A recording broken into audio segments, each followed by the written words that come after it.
quando você não vai além da aparência, que é o símbolo, então lembra, símbolo é sempre algo material. Tudo que é material é símbolo, beleza?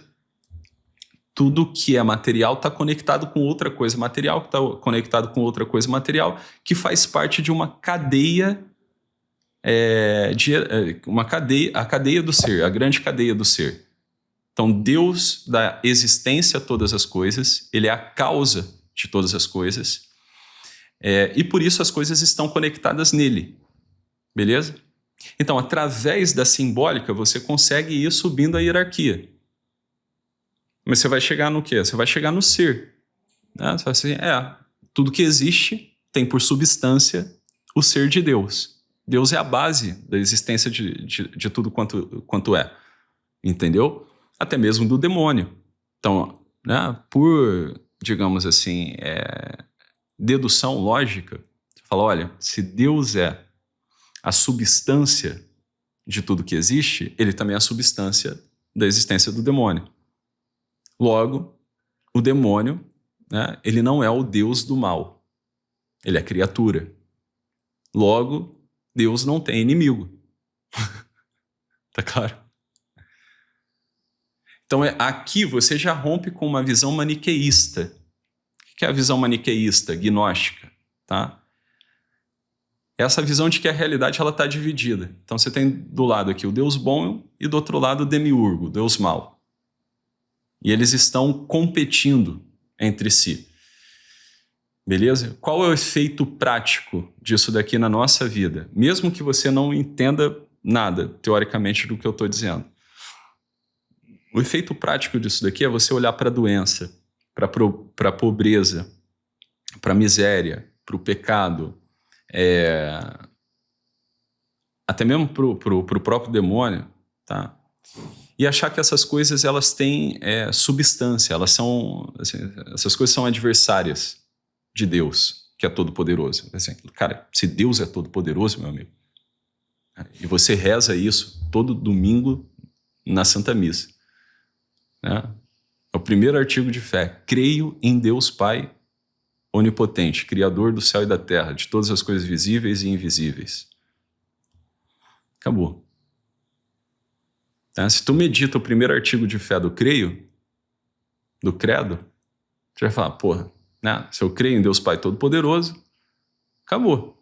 Né? Ou seja, ele é onipotente, ele é todo-poderoso. Logo, o demônio não tem tanto poder assim. Por que eu estou com medo do Satanás? Porque eu estou atribuindo tanta força ao demônio nesse sentido. Dá para entender, galera?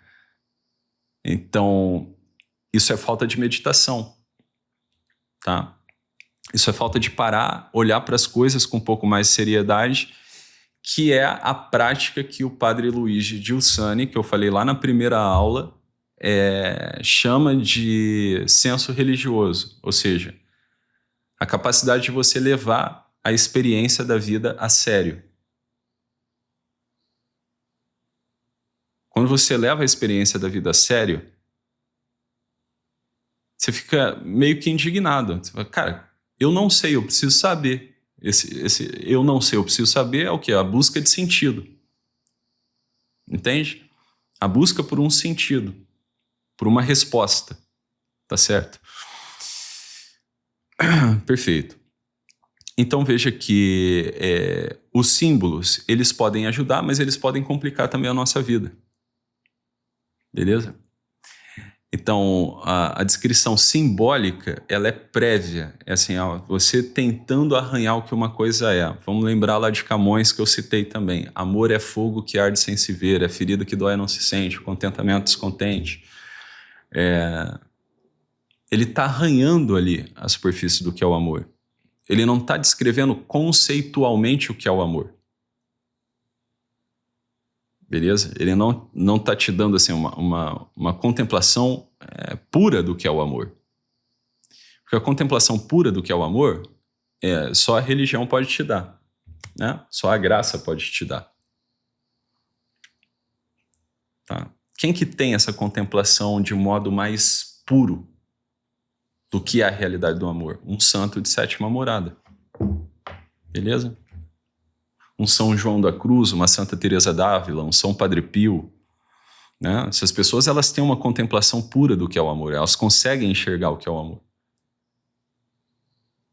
Né? Então, olha só, o Mário Ferreira dos Santos, que por acaso eu vi aqui que o Tucci tem um pedaço da coleção,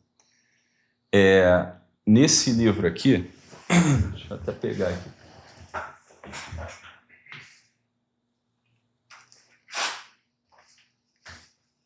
Tratado de Simbólica.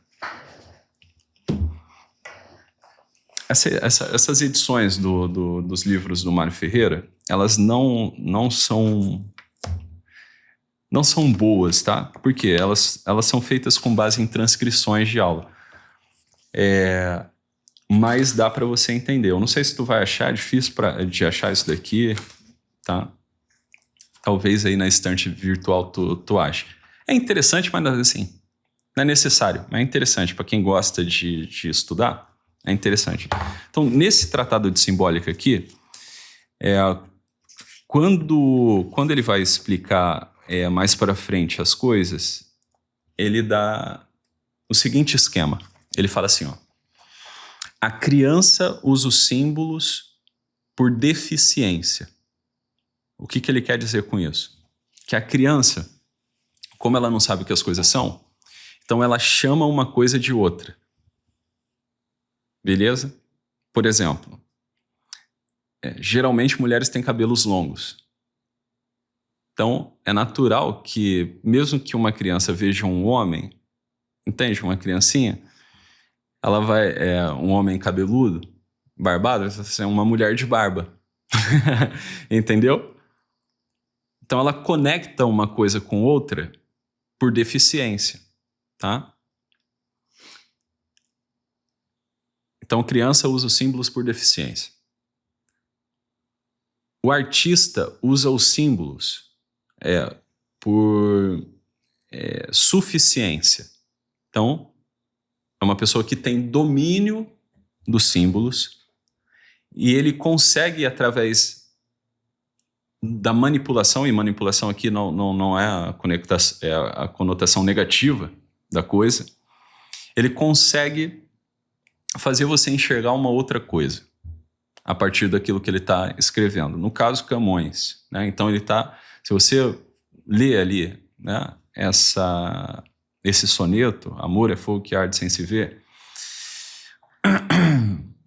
você vai ver que ele sabe usar a linguagem. Beleza?